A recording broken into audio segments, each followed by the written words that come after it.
Gabriel Amaral, aqui do Jornada KTO 1902. A impressão que dá quando a gente ouviu a entrevista do Thiago Silva, não sei se você já chegou a ouvir a entrevista que ele deu no pós-jogo ali, ele chega a falar, até para tomar cuidado para citar certinho, que time que quer brigar na parte de cima, brigar por título, não pode tomar tanto gol assim, não pode tomar gol em sequência de escanteio. E a gente sabe que o Fluminense gastou quase 200 milhões de reais nessa última janela. Foi um valor, assim, astronômico para as condições do clube. E a impressão que a gente tem, olhando a sua escalação hoje com 3 volantes, é que quando você quer defender um pouco melhor, o time fica sem poder ofensivo. E aí quando você escala o time para atacar um pouco melhor, o time fica sem poder defensivo. Isso é um problema de falta de elenco? E se é um problema de falta de elenco, é porque o Fluminense contratou errado, ou porque quem o Fluminense contratou até estava certo, mas não está rendendo agora dentro de campo? Boa noite. Pô, excelente pergunta do Gabriel, hein? Muito boa pergunta. Parabéns para o Gabriel Amaral. Excelente pergunta. Muito boa mesmo. Chegou, meu irmão, já com o pé na porta. Parabéns para o Gabriel Amaral. Uma pergunta corajosa, uma pergunta pertinente pra caramba.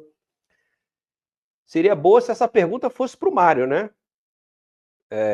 Mas cabe para o Renato também. O fato dele chegar depois e não ter responsabilidade nesse elenco, o Renato não montou esse elenco, não exime ele de responder, dar a opinião dele, né? Até porque ele disse que o Fluminense, lógico que precisa de reforços. Mas parabéns, cara. Parabéns para o Gabriel. A pergunta muito boa. Vamos ouvir a resposta. Boa noite. Bom, quanto ao elenco, vou evitar comentar porque quando cheguei o elenco todo estava aí. Eu acho que o clube sempre tenta contratar, às vezes vai acertar, às vezes vai errar. Faz parte. O Lima hoje era um jogador que iria jogar, tanto é que ele não viajou para a Bolívia, que ele ia jogar. Infelizmente, na sexta-feira ele sentiu uma lesão, grau 1, estava fora. O Ganso e o Renato na grama sintética seria um perigo colocá-los para jogar. Mas acho que dentro disso tudo, eu concordo com algumas coisas, faltou um pouquinho de malandragem para o nosso time, até porque a gente saiu na frente, tomamos o gol de empate e a virada no nosso melhor momento na partida. Chegamos ao empate e depois, faltando uns 2 minutos para terminar o jogo, nós tomamos um gol de bola parada. A gente treina bastante, a gente conversa, faz parte, a gente sempre procura evitar isso. Mas também não posso deixar de destacar, principalmente, o primeiro tempo não foi bom, tanto para o Fluminense como para o Atlético. Tecnicamente não foi bom, o segundo tempo foi pegado, foi um grande segundo tempo de ambas as partes. Mas pelo que o Fluminense produziu, acho que nós merecíamos inclusive a vitória. Então, infelizmente, nós tomamos os gols no momento ruim da partida, onde nós estávamos melhor. Faz parte. A gente treina, a gente procura evitar sempre.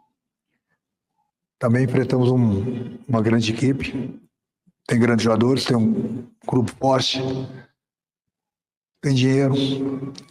E hoje em dia no Campeonato Brasileiro, o clube que tem dinheiro faz a diferença sim. Boa noite para você, Renato.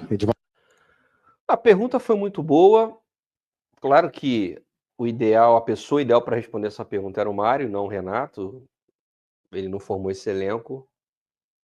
Mas o Renato não respondeu nada, né? E vocês veem como é que ele é fraco, né, gente?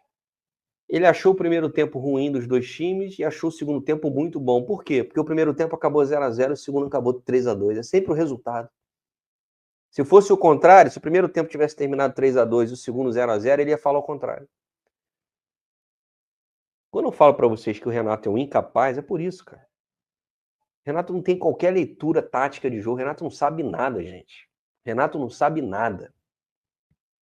O jogo foi uma porcaria no primeiro e no segundo tempo. O fato de ter saído 5 gols não quer dizer que o jogo foi bom. E qualquer pessoa que analisa a partida sem pensar no resultado sabe disso. E ele falar no final, o Atlético gastou muito. E o Gabriel Amaral contextualizou, o Fluminense gastou 200 milhões, cara. E aí? Gastou pouco? Para ter esse elenco desequilibrado, fraco. O segundo tempo foi tão porcaria quanto o segundo. A diferença é que as defesas contribuíram mais do que no primeiro tempo.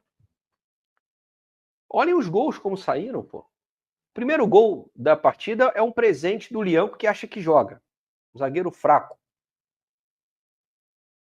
Aí o Atlético empata realmente numa felicidade do Rubens, mas passando por ninguém, né? Quem estava marcando ele? Fantasmas, né? Ele passou, tá, o Canóbio, caramba, passou alguém aqui? Samuel Xavier. Teve alguém aqui perto de mim? Aí foi a qualidade do Rubens. O segundo gol, o da virada, já vi um comentário aqui dizendo que o Fábio ele falhou. Na minha opinião, não falhou, cara. Porque a bola foi... O Hulk, todo mundo sabe, chuta forte pra caramba. A bola foi muito perto. E o máximo que o Fábio poderia fazer era aquilo ali, cara. Ele nem consegue fazer o movimento para poder espalmar pro lado, que é o correto. Porque a bola foi muito forte mesmo. Eu não vi falha, de verdade. E o terceiro gol, gente, ali uma falha de posicionamento. Acho até que o Thiago Silva falhou. É aquela bola raspada no primeiro pau. Foi até gol do próprio Igor Gomes, né? O Lianco completa, mas acho que ele nem chega a cabecear. Então, assim, gols evitáveis que o Fluminense poderia... Que o Fluminense tomou. Mas o Renato não sabe explicar nada, né, cara? O Renato, assim... A leitura de jogo do Renato é a mesma leitura do cara que senta num bar, que tá ali de maneira despretensiosa tomando a cerveja dele, olha pra televisão, 0-0, ih, jogo ruim, hein? Ruim pra caramba. Aí segundo tempo, 3-2, porra, primeiro tempo foi ruim, 0-0, mas o terceiro foi um jogão, 5 gols. Esse é o Renato Gaúcho. O Renato também falou que faltou malandragem. Faltou malandragem na cabeça do Renato é para segurar um empate. Não que tivesse sido um mau resultado. Seria um bom resultado pelo que o Fluminense apresentou.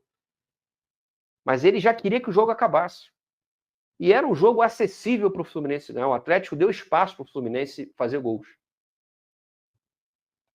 Vamos lá.